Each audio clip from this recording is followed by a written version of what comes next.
সুপ্রিয় দেশবাসী, আসসালামু আলাইকুম।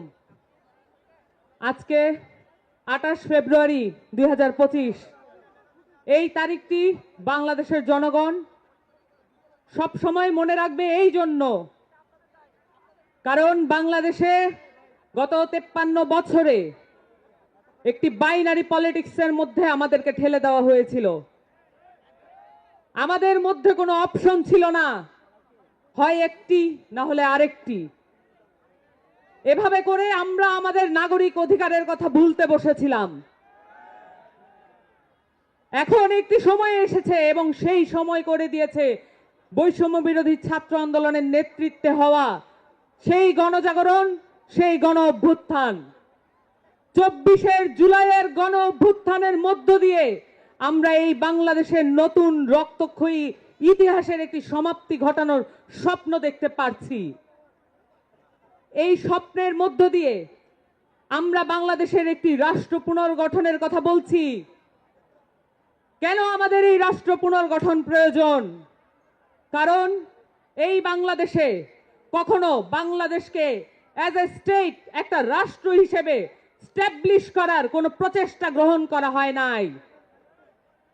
এই প্রচেষ্টা গ্রহণ করার উদ্যোগ আমাদেরকেই নিতে হবে।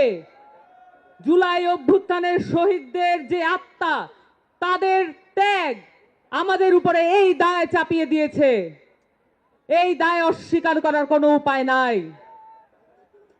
আমরা অভ্যুত্থানের মধ্য দিয়ে একটি রাজনৈতিক দল গঠনের যেই চেষ্টা করে যাচ্ছি, যেই আকাঙ্ক্ষা ধারণ করে যাচ্ছি, এই আকাঙ্ক্ষার কারণে মূলে আছে এই দেশের মাটির প্রতি আমাদের ওয়াদা, এই দেশের মানুষের প্রতি আমাদের ওয়াদা।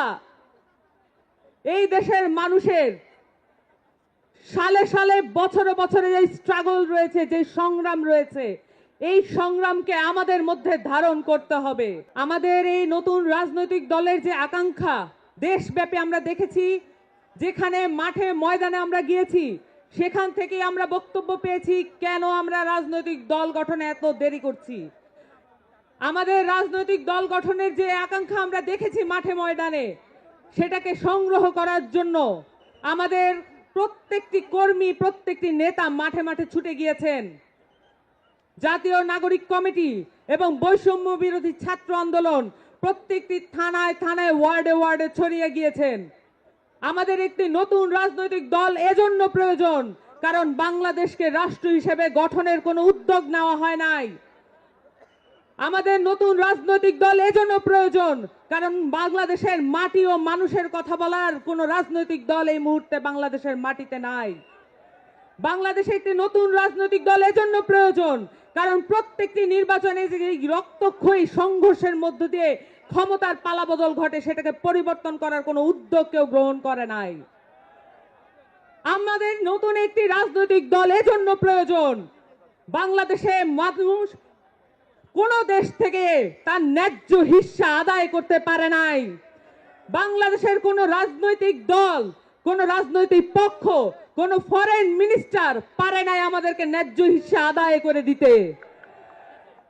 আমাদের যত প্রতিবেশী দেশ আছে, তাদের সাথে আমাদের নতজানু পররাষ্ট্র নীতি আমাদেরকে পিছিয়ে রেখেছে।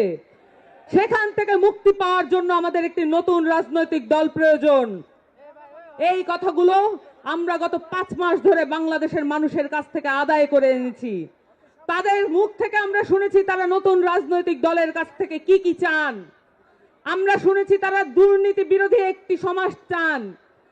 আমরা শুনেছি তারা চাঁদাবাজ বিরোধী একটি সমাজ চান। আমরা দেখেছি তারা বলেছেন এদেশে কোন রাজনৈতিক পক্ষ যাতে বাংলাদেশের মানুষের মধ্যে বিভাজন তৈরি করতে না পারে, এমন একটি সংস্কৃতি তৈরি করতে চান। বাংলাদেশের সহজ সরল খেটে খাওয়া মানুষের রাজনীতি যারা করবে, তাদের কথা বলার জন্য একটি রাজনৈতিক দল প্রয়োজন।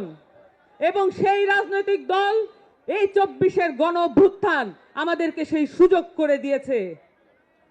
আপনাদেরকে সকলকে সাথে নিয়ে এখানে যত রাজনৈতিক মতবিরোধ যাদের মধ্যে আছে বা নেই, যাদের মধ্যে যে রাজনৈতিক নীতিবিরোধ আছে, যত মত পার্থক্য আছে এবং যত রকমের রাজনৈতিক পক্ষ আছে, সকলকে সাথে নিয়ে আমরা একটি নতুন রাজনৈতিক দল ঘোষণা করব আজকে।